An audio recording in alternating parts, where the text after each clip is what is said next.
हिंदू सनातन धर्म में पार्थिव शरीर को सूर्यास्त से पूर्व दाह संस्कार करने का नियम है। सनातन धर्म में साधु को समाधि और सामान्य जनों का दाह संस्कार किया जाता है। इसके पीछे कई कारण है। साधु को समाधि इसलिए दी जाती है क्योंकि ध्यान और साधना से उसका शरीर एक विशेष ऊर्जा और ओज लिए हुए होता है, इसलिए उसकी शारीरिक ऊर्जा को प्राकृतिक रूप से विसरित होने दिया जाता है। जबकि आम व्यक्ति को इसलिए दाह किया जाता है क्योंकि यदि उसकी अपने शरीर के प्रति आसक्ति बची हो तो वह छूट जाए, और दूसरा यह कि दाह संस्कार करने से यदि किसी भी प्रकार का रोग या संक्रमण हो तो वह नष्ट हो जाए। बाद में बची हुई राख या हड्डी को किसी नदी में विसर्जित कर दिया जाता है। रीति और नियम जरूरी। गरुड़ पुराण के अनुसार उक्त सभी कार्यों को करने की विशेष रीति और नियम होते हैं। रीति और नियम से किए गए कार्य से ही आत्मा को शांति मिलती है और अगले जन्म अर्थात नए शरीर में उसके प्रवेश के द्वार खुलते हैं या वह स्वर्ग में चला जाता है। हिंदुओं में साधु संतों और बच्चों को दफनाया जाता है, जबकि सामान्य व्यक्ति का दाह संस्कार किया जाता है।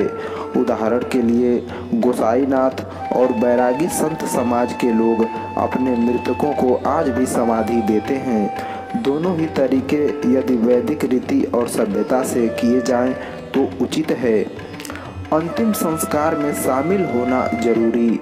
अंतिम संस्कार में शामिल होना पुण्य कर्म है। जिस घर में किसी का देहांत हुआ है उस घर से 100 गज दूर तक के घरों के लोगों को अंतिम संस्कार में शामिल होना चाहिए। अंतिम संस्कार में शामिल होकर प्रत्येक सक्षम व्यक्ति को कंधा देना भी जरूरी बताया गया है। पार्थिव शरीर की परिक्रमा का नियम। शमशान ले जाने से पूर्व घर पर कुटुंब के लोग मृत व्यक्ति के पार्थिव शरीर की परिक्रमा करते हैं। बाद में दाह संस्कार के समय संस्कार करने वाला व्यक्ति छेद वाले घड़े में जल लेकर चिता पर रखे पार्थिव शरीर की परिक्रमा करता है, जिसके अंत में पीछे की ओर घड़े को गिराकर फोड़ दिया जाता है। ऐसा मृत व्यक्ति के शरीर से मोह भंग करने के लिए किया जाता है। हालांकि इस क्रिया को सभी तत्वों को शामिल करने के लिए ऐसा किया जाता है और इसके पीछे और भी कारण है। दरअसल इसका एक अर्थ यह भी है कि हमारा जीवन उस छेद रूपी घड़े के समान है जिसमें आयु रूपी पानी हर पल गिरते हुए कम हो रहा है और जिसके अंत में सब कुछ छोड़कर जीवात्मा के परमात्मा में लीन होने का समय आ जाता है। दिशा ज्ञान जरूरी। हमेशा पार्थिव शरीर को ले जाते समय उसका सिर आगे और पैर पीछे रखे जाते हैं।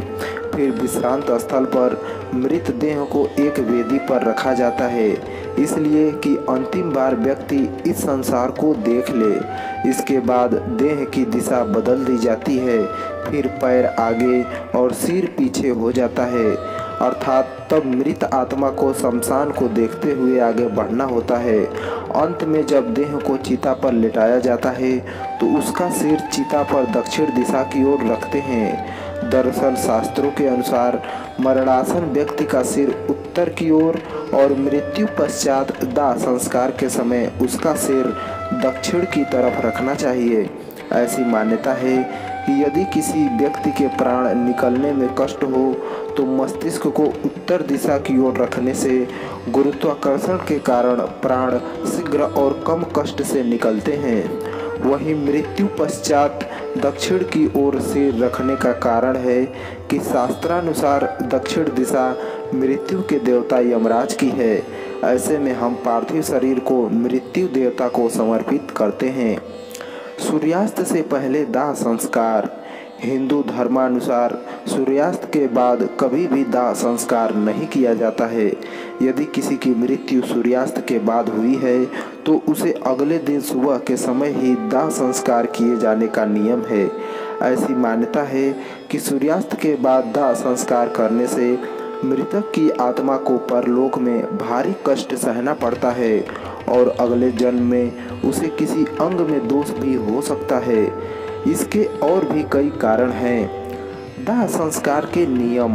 धर्मज्ञ मानते हैं कि अच्छी तरह से लकड़ी की चिता बनाकर मृतक को उस पर लेटाकर और पूर्ण रीति रिवाज से दाह संस्कार करना ही श्रेष्ठ कर्म है। अन्य तरीके से दाह संस्कार करना धर्म विरुद्ध है। इस क्रिया को धार्मिक रीति से संपन्न करना चाहिए। मृतकों के साथ पेश किए जाने वाले तरीकों से हमारे सभ्य और असभ्य होने का पता चलता है। संपूर्ण सम्मान और आदर के साथ ही उसका दाह संस्कार किया जाना चाहिए। इस दौरान लोगों को अनुशासन में रहना चाहिए और शमशान से जाने से पूर्व मृतक के प्रति संवेदना के 2 शब्द भी कहना चाहिए। यह कितना गंभीर मुद्दा है, इसे समझना जरूरी है। वैदिक रीति को छोड़कर देश भर में अर्थी सजाने, उसे ले जाने या उसे जलाने के अजीब तरीके निर्मित हो गए हैं। हम यह नहीं कह रहे हैं कि आर्य समाज के तरीके से मृतक का दाह संस्कार किया जाए, क्योंकि वह भी उचित नहीं है। मृतक को वैदिक या पौराणिक तरीके से ही अग्निदाह देना चाहिए। मुक्ति धाम के नियम। मुक्ति धाम या शमशान में कई लोग हंसी मजाक करते या किसी प्रकार की अनुचित वार्तालाप करते हैं, क्योंकि वह यह नहीं जानते हैं कि उन पर क्षेत्रज्ञ देव की नज़र होती है। हंसी मजाक करने वाला व्यक्ति यह भी नहीं जानता है कि उसे भी मरने के बाद यहीं पर लाया जाएगा। तब क्षेत्रज्ञ देव उसके साथ क्या करेंगे, यह वही जानते हैं।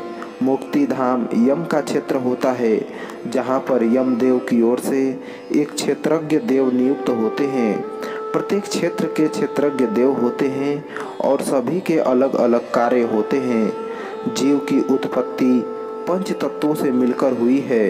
देहांत के बाद सभी तत्व अपने अपने स्थान पर पुनः चले जाते हैं। 5 तत्वों से उसकी विदाई का क्रम गरिमामय ढंग से अपनाया और किया जाना चाहिए। 5 तत्वों के पूर्ण विधान से ही व्यक्ति की आत्मा को देह और मन के बंधन से मुक्ति मिलती है, जिसके माध्यम से वह अपने अगले जन्म की यात्रा पर निकल जाता है। अंत्येष्टि कर्म और उसके बाद किए जाने वाले कर्म को सही तरीके से नहीं किए जाने से मृतक की आत्मा भटकती रहती है या वह प्रेत योनि धारण कर लेती है। अतः उचित वैदिक या पौराणिक तरीके से अर्थी, शव यात्रा, दाह, सवा माह और श्राद्ध के नियमों का पालन जरूरी है। शवदाह के बाद मृतक की अस्थियां जमा की जाती हैं और उसे किसी जल स्रोत में, आमतौर पर गंगा में प्रवाहित की जाती है, जिसके बाद लगभग 13 दिनों तक श्राद्ध कर्म किया जाता है। बाद में लोग पिंडदान के लिए गया में जाकर पिंडदान की प्रक्रिया पूरी करते हैं। मुंडन संस्कार। हिंदू और जैन धर्म में मुंडन संस्कार 3 वक्तों पर किया जाता है। पहला बचपन में, दूसरा गायत्री मंत्र या दीक्षा लेते वक्त और तीसरा किसी स्वजन की मृत्यु होने पर। इसके अलावा यज्ञ आदि विशेष कर्म और तीर्थ में जाकर भी मुंडन किया जाता है। दाह संस्कार के समय मृत व्यक्ति के पुरुष परिजनों के सिर मुंडाने की प्रथा चली आ रही है। मुंडन कराने के 2 कारण हैं। पहला यह कि मृत व्यक्ति के प्रति श्रद्धा और सम्मान प्रकट कर उसे कम से कम तब तक याद रखना जब तक कि मुंडन रहता है। दूसरा यह कि सभी तरह के संक्रमण से बचने के लिए शरीर को शुद्ध और साफ कर लिया जाता है। मृतक के परिवार के सभी पुरुष सदस्य और काका बाबा में सभी को मुंडन कराना चाहिए ताकि सूतक का असर कम हो। पिंडदान क्यों करते हैं? दाह संस्कार के बाद तीसरा मनाते हैं, जिसे उठावना कहते हैं। इसके बाद 10वें दिन मुंडन करवाकर शांति कर्म किया जाता है। 12वें दिन पिंडदान आदि कर्म करते हैं। 13वें दिन मृत्यु भोज देते हैं। इसके बाद 1.25 महीने का कर्म होता है। फिर बरसी मनाई जाती है और मृतक को श्राद्ध में शामिल कर उसकी तिथि पर श्राद्ध मनाते हैं। 3 वर्ष बाद उसका गया में पिंडदान कर उससे मुक्ति पाई जाती है। उक्त सभी के पीछे बहुत गहरा विज्ञान छुपा हुआ है। वैज्ञानिक कहते हैं कि मृत व्यक्ति का दिमाग 3 दिन तक सक्रिय रहता है। हिंदू धर्मानुसार ज़्यादा से ज़्यादा व्यक्ति की चेतना 3 दिन में लुप्त होकर नया जन्म ले लेती है। यदि कोई बहुत ही स्मृतिवान है तो वह 13 दिन में दूसरा जन्म ले लेता है या फिर सवा माह में। यदि आसक्ति ज़्यादा है तो वर्ष भर लगता है, लेकिन तब तक व्यक्ति पितरों में शामिल हो जाता है। फिर उस व्यक्ति की आत्मा से छुटकारा पाने हेतु गया में उसकी मुक्ति हेतु पिंडदान किया जाता है। गरुड़ पुराणानुसार व्यक्ति मरने के बाद ऊपर के लोक में सफ़र करता है, जिससे कि उसको आपके द्वारा दिए गए तर्पण से ही आगे बढ़ने की शक्ति मिलती है। गरुड़ पुराण में व्यक्ति के सफ़र को बहुत ही अच्छे ढंग से समझाया गया है। क्या जरूरी है मृत्यु भोज? दाह संस्कार करने के नियम के अंतर्गत कपाल क्रिया, पिंडदान के अलावा घर की साफ सफाई की जाती है।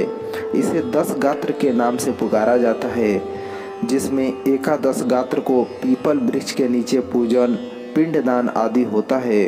द्वादश गात्र में गंगा जल से घर पवित्र किया जाता है। फिर त्रयोदशी को सामूहिक भोज दिया जाता है।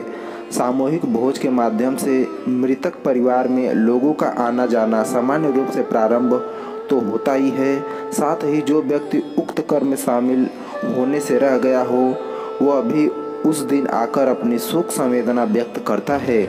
साथ ही यह रीति प्राचीन काल में इसलिए भी महत्वपूर्ण थी कि इसी दिन यदि घर का कोई प्रमुख गया हो तो उसकी जगह दूसरे को प्रतीकात्मक रूप से पगड़ी की रस्म द्वारा प्रमुख मान लिया जाता था। सभी रिश्तेदारों के एक जगह जुटने से मृतक परिवार को इससे हिम्मत मिलती थी और पारिवारिक एकता भी बढ़ती थी। भोज तो निमित्त होता था लोगों को एक दूसरे से मिलाने हेतु। अन्य गलत नियम: जो लोग गंगा किनारे दाह संस्कार करते या करवाते हैं या जो लोग अपने मृतकों को जल दाग देते हैं वे सभी असभ्य लोग हैं। धर्म के जानकार लोग इसे धर्म के विरुद्ध मानते हैं। जल दाग देने की प्रथा भी है, जिसके चलते गंगा यमुना में कई शव बहते हुए देखे जा सकते हैं। कुछ लोग शव को एक बड़े से पत्थर में बांधकर फिर नाव में शव को रखकर तेज बहाव व गहरे जल में ले जाकर उसे डुबो देते हैं। यह मृतकों के साथ किए जाने वाले अजीबोगरीब असभ्य तरीकों में से एक है। इस प्रकार हमने जाना कि हिंदू धर्म में मृत्यु के बाद अंतिम संस्कार कैसे किया जाता है। अगर आपके मन में कोई सवाल है तो कमेंट बॉक्स में पूछ सकते हैं, आपको उसका उत्तर जरूर दिया जाएगा।